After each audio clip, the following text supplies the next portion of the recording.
मार्च की गिरावट का फायदा नहीं उठा पाए और अप्रैल में तेजी जारी है, तो क्या इन्वेस्टरों की रेलगाड़ी छूट गई है? क्या अब वो नीचे के स्तरों पर माल नहीं खरीद पाएंगे? आइए जानने के लिए देखते हैं वीडियो।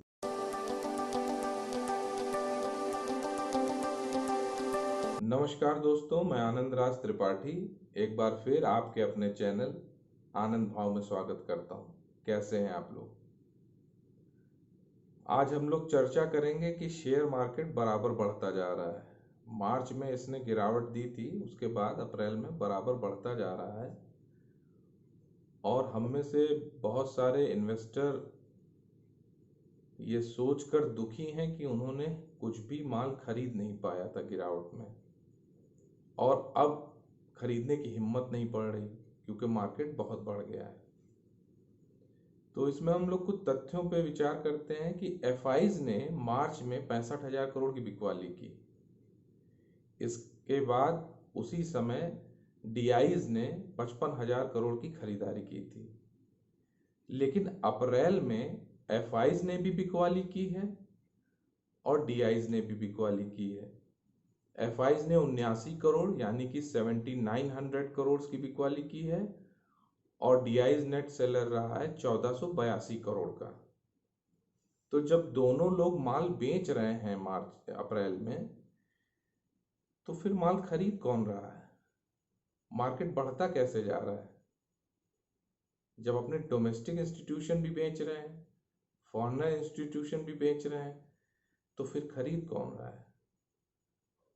यहाँ पे वही ऑपरेटर है जिसने सारे टेक्निकल्स को फेल कर दिया है। टेक्निकल पैरामीटर्स कह रहे हैं कि मार्केट गिरना चाहिए, लेकिन मार्केट रोज बढ़ता जा रहा है, रोज नए हाई बनाता जा रहा है। पिछले हफ्ते से जो तेजी आई है वो रिलायंस इंडस्ट्री की वजह से आई है। 23 मार्च को रिलायंस ने 875 का लो बनाया था, 23 मार्च 2020 को। इसके बाद बराबर लगातार रिलायंस का शेयर अप्रैल में बढ़ता जा रहा है।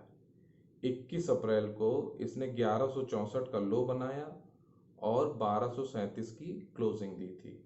22 अप्रैल को ये खबर आती है कि रिलायंस इंडस्ट्री की सब्सिडरी कंपनी जियो प्लेटफॉर्म लिमिटेड जेपीएल में फेसबुक ने 43,574 करोड़ में 9.99% की स्टेक खरीदी है, जिससे रिलायंस के शेयर में एकदम आग लग जाती है और 24 अप्रैल 2020 तक वो 1494 का हाई बनाता है। लेकिन उस दिन क्लोजिंग इसकी 1417 पर होती है। फिर नेक्स्ट डे 27 अप्रैल को भी ये 1475 का हाई बनाता है और 1429 की क्लोजिंग देता है। और आज 28 अप्रैल 2020 को इसने 1455 का हाई बनाया है और क्लोजिंग लगभग पिछली क्लोजिंग के बराबर 1428 की क्लोजिंग दी है। वैसे तो 20 अप्रैल 2020 को निफ्टी ने 9261 की क्लोजिंग दी थी और 21 अप्रैल को 9000 के नीचे बंद हुई थी।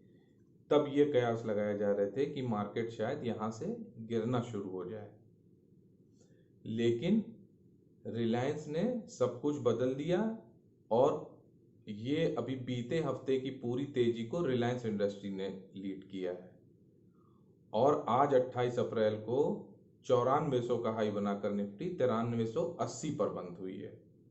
यानी कि 23 मार्च को जो निफ्टी 7610 पे बंद हुई थी, आज वो लगभग वहां से 23% ऊपर बंद हुई है। तो रिलायंस ने इस तेजी को लीड किया है। आज सुबह ही रिलायंस ने बताया है कि वो 30 अप्रैल को अपनी बोर्ड मीटिंग करने जा रही है रिलायंस इंडस्ट्रीज। इसमें 3 बातें मुख्य होंगी। पहली बात, वो अपना Q4 का रिजल्ट करेंगे और ईयरली रिजल्ट, अपना फाइनेंशियल ईयर का रिजल्ट डिक्लेयर करेंगे। दूसरी बात, डिविडेंड का हो सकता है कि कुछ डिविडेंड दें अपने इन्वेस्टरों को। और सबसे तीसरी बात, जो सबसे मुख्य बात है, कि वो अपने शेयर होल्डर्स के लिए राइट इशू ला रहे हैं। अभी रिलायंस इंडस्ट्री में अंबानी परिवार की यानी कि प्रमोटर्स की 50% की शेयर होल्डिंग है।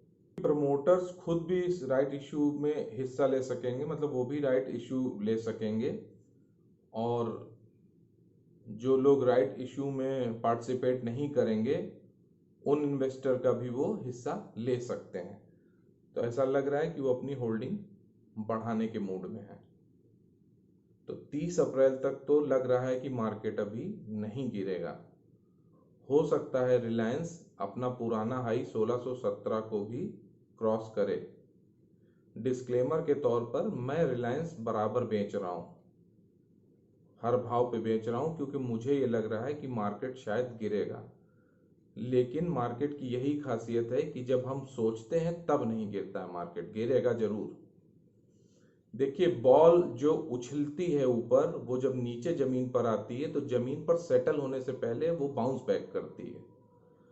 तो मार्केट ने भी जो एक डिप लगाया था मार्च में, उसके बाद ये बाउंसिंग मोड में है। अब मार्केट 9500 से लौटती है निफ्टी कि 10,000 से लौटती है या 10,500 से लौटती है, ये देखने की बात होगी कि निफ्टी कहाँ से वापस नीचे रिवर्सल देगी अपना। लेकिन अभी जितने भी सारे टेक्निकल्स बताए जा रहे हैं, चाहे वो पुट कॉल रेशियो हो या आपका ऑप्शन चेन्स हो या आपकी टेक्निकल चार्ट हो, कैंडल स्टिक चार्ट हो, इन सब में यही दिख रहा है कि मार्केट गिरना चाहिए। लेकिन इस मार्केट को कोई नहीं गिरने दे रहा है, और वो है सिर्फ और सिर्फ एक ऑपरेटर जो इस मार्केट को नहीं गिरने दे रहा है। अप्रैल में जो ये मार्केट रैली कर रहा है, इसमें मुख्य भूमिका रिलायंस ने निभाई है। और जब नेक्स्ट लेग में मार्केट गिरेगा तो उसमें भी मुख्य भूमिका रिलायंस इंडस्ट्री ही निभाएगी। मुझे ऐसा लगता है कि रिलायंस इंडस्ट्री का जो कोर बिजनेस है वो पेट्रोकेमिकल्स का है, और इसमें इनके मार्जिन्स घटने की संभावना बहुत ज़्यादा है, क्योंकि लॉकडाउन रहा है बराबर, तेल की खपत नहीं रही है, रिफाइनरीज में ज़्यादा काम नहीं हुआ है। तो हो सकता है कि अच्छा खासा घाटा रिलायंस कंपनी को भी उठाना पड़े, और रिलायंस के शेयर हम लोग को आने वाले समय में बहुत नीचे के स्तर पर मिलेंगे, और रिलायंस मार्केट को गिराने में मुख्य भूमिका निभाएगा। मार्केट के टेक्निकल रोज बताते हैं कि कल मार्केट गिरेगा, लेकिन दूसरे ही दिन ऑपरेटर इसको और खींचकर और ऊपरी स्तरों पर मार्केट को खड़ा कर देता है। सबसे बड़ी बात यह है कि ये बियर मार्केट की रैली है। तो ये तो एक बात निश्चित ही है, वो इन्वेस्टर जो अभी तक पैसा नहीं लगा पाए हैं वो निश्चिंत रहें, उन्हें मौका मिलेगा। मार्केट निश्चित तौर पर गिरेगा, इस हफ्ते गिरेगा, अगले हफ्ते गिरेगा, ये कहना थोड़ा मुश्किल है, लेकिन गिरेगा जरूर मार्केट। मेरा मन कह रहा है कि मार्केट गिरेगा। और बियर मार्केट में कई बार इन्वेस्टमेंट के मौके मिलते हैं। मार्केट बढ़ बढ़ के गिरता है, जैसे अभी बढ़ा है फिर गिरेगा, फिर आगे बढ़ेगा फिर गिरेगा। तो कई मौके मिलेंगे, कई डिप्स मिलेंगे, कई बाउंस बैक मिलेंगे, कई रिकवरी मिलेंगी, जिसमें हम लोग नीचे के स्तर पर माल खरीद के ऊपर बेच सकते हैं। तो वो निवेशक बिल्कुल परेशान ना हो जिनको लगता है मौका छूट गया है, और किसी भी कीमत पर ऊपरी स्तरों पर मत फंसे लालच में आके कि अरे मार्केट तो अब मुझसे छूट गया और मैं यहाँ कुछ खरीद लूँ। ऐसा बिल्कुल भी ना करें। मेरे हिसाब से मार्केट ने जो लो बनाया था 7511 का मार्च में अभी, तो मुझे लगता है कि उस लो को काट के निफ्टी करीब 7056 पे, और 7056 का भी लो काट सकती है तो 6780 तक जा सकती है, और 6780 टेस्ट करना चाहिए उसे, ऐसा मेरा मानना है। तो जो लोग कैश पे बैठे हैं वो इत्मीनान रखें, हम लोग को मौका मिलेगा। मान लीजिए मार्केट नहीं गिरता है, तो जो हमारे पास पहले से शेयर हैं, म्यूचुअल फंड्स हैं, उनके रेट्स बढ़ेंगे, उनका प्राइस बढ़ेगा। तो ये निश्चिंत रहिए, क्योंकि मार्केट में और इकोनॉमी में, जो देश की इकोनॉमी का माहौल है, इसमें थोड़ा कैश पे रहेंगे तो ज़्यादा अच्छी बात है। इमरजेंसी फंड अपने पास रखें, क्योंकि आगे अभी 5-6 महीने क्या स्थिति रहेगी ये कोई भी नहीं बता सकता है। हो सकता है हम लोग तुरंत रिकवरी मोड में आ जाएं, हो सकता है हम लोग सितंबर अक्टूबर नवंबर तक रिकवरी मोड में ना आए। तो ऐसी स्थिति में शेयर मार्केट में काफ़ी गिरावट आ सकती है। मुझे तो ये भी लग रहा है कि अपने फाइनेंशियल सेक्टर में भी कुछ गड़बड़ी, कुछ स्कैम आ सकता है, कुछ बैंक या एएमसीज डिफॉल्ट कर सकती हैं। आपको शेयर रिलेटेड या फाइनेंस रिलेटेड कोई प्रश्न हो मन में तो आप हमारे वीडियो के कमेंट बॉक्स के थ्रू जुड़ सकते हैं, पूछ सकते हैं, या कोई सुझाव देना चाहें तो वो भी स्वागत योग्य है। आज के लिए इतना ही। आपको मेरा ये वीडियो पसंद आया हो तो प्लीज़ लाइक करिए, शेयर करिए, और मेरे चैनल को अभी तक सब्सक्राइब ना किया हो तो सब्सक्राइब कीजिए। नमस्कार।